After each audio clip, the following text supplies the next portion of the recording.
Alright, what up? It's your boy Mace here.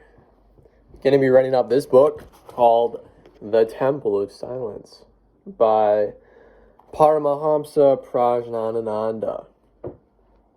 And you might be asking, well, that's a big name. What does that mean? It means like a realized person. Just like a person that knows themselves according to the Hinduistic traditions.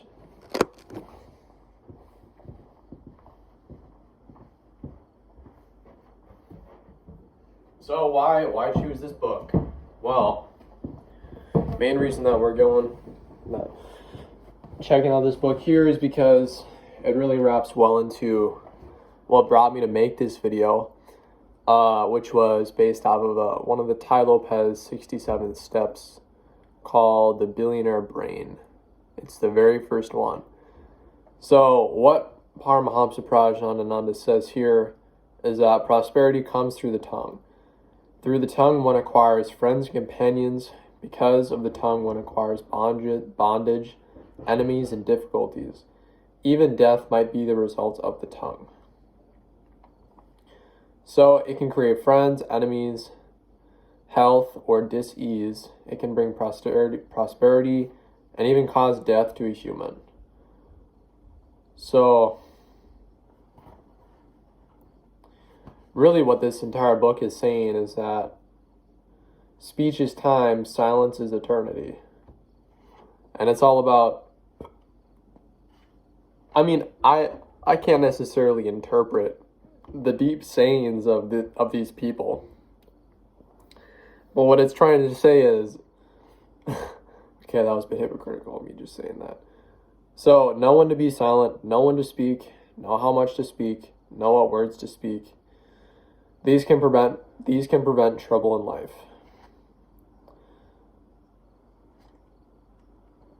So just helpful notes here. Let's see, I got a couple. This was bookmarked for me. One who comes without being invited, one who speaks a lot without being asked, and one who trusts people who cannot be trusted is truly a fool and the worst among humans. Okay. In the shade of a banyan tree, a young guru sits by old disciples. The guru is silence, and the doubts of the disciples are disappearing. That's probably the best part right there. In the shade of a banyan tree, a young guru sits surrounded by old disciples. The guru is silent, and the doubts of the disciples are disappearing. In the shade of a banyan tree, a young guru sits surrounded by old disciples. The guru is silent, and the doubts of the disciples are disappearing.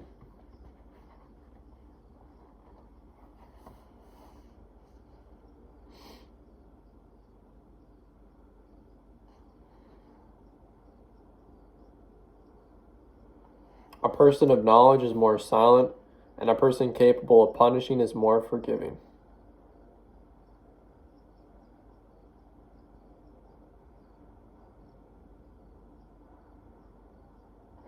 So kind of just student to student input here. This is not to be taken literally. This is really a place of collaboration. Is what I took from that is a young guru sitting or surrounded by old disciples. So what that's trying to say is that this guru being surrounded by people is just showing the tranquility that they have. Even amidst human problems, the unending tranquility that the young guru has, which is beautiful. So a person of knowledge is more silent, and a person capable of punishing is more forgiving. Taking from that, a person of knowledge is more silent. It's kind of like saying, well, when I know something, I'm in it, and I'm doing it.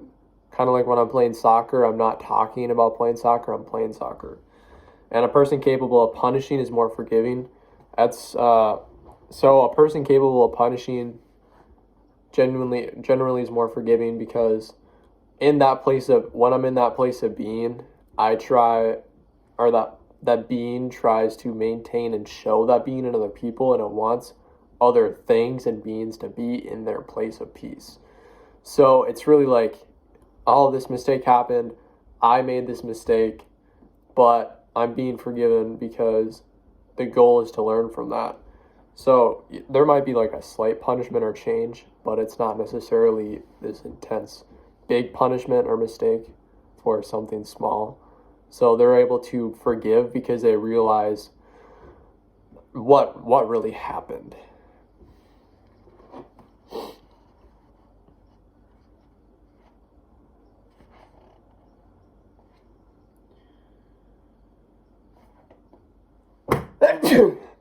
So we're hoping this into tying the 67 steps is that Warren Buffett said in a talk.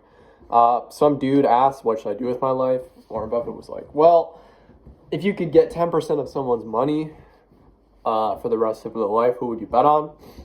And personally, just that sort of question, tying that into In the Temple of Silence by Prajnananada, is Prajnananada is explaining that, or from student to student input, that there's a place of being that is encompassing and beneath everything.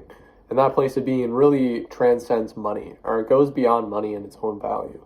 So if I were to answer that question myself, I would say, who is the person that is the most tolerant? Because the person that is the most tolerant is the person that has the biggest place of being. And it's not saying submissive. It's saying who is the most tolerant. Who is the most tolerant? A person who is more capable of punishment is more forgiving. A person who is more knowledge is more silent. Who is the biggest manifestation of that? That's who I'd really invest in. Because people that make money, a lot of that really just depends on societal makeups. Like you could say, oh, this person has a lot of drama, so they're going to be a movie star. This person has manifested a lot of drama in their life, so that's going to work well in Hollywood. Let's invest in them. And it's like, well, is that really... And that's true. Like, that's true. That would be... If that was the most manifested trait, then obviously that doesn't help with deeper places of being. That doesn't help with real health and peace in life. So I just wanted to really... I'm not really wanting to do anything, but it's just the purpose of this, bringing those two together, was to make that point that the quote of the person that has more and more knowledge is silent, and the person who's more capable of punishing is forgiving, is very important. And that's a very deep thing. And if there was one person to invest in for me personally, and I could pick up on more of their intangibles, as Ty Lopez puts it, more of the knowings of life, I would definitely choose that person. Well, I would definitely I'm not trying to rope myself into something here. I'm trying to say it, or trying to explain other values that exist. So if there was a choice of getting 10% of someone's money, or I should say this first. I should say the value of getting a list of nice intangibles from someone, getting the intuition to be able to be silent more from just knowing and being aware of the world, and also not punishing people for things that they're doing, because being able to really see where they are in their life and being able to see how they're trying to move genuinely, being able to see the genuineness in other people, or get 10% of someone's money. And that's it. I would definitely choose the first one, which is to get all these nice intangibles and all these nice lessons and everything of these things and people, and how to properly grow and how to properly enhance people and society and the nation and the world. Because ultimately, if that's the case, then money will be much less important. Because when there's this underlying factor of just intuition and knowing and prosperity and genuinely looking out for each other, or genuinely being able to see each other, then it just seems that is so powerful that's the fuel. That's like that becomes the real fuel, and money is not needed as much. So that's the video here. Appreciate you guys, and for sure check out the book.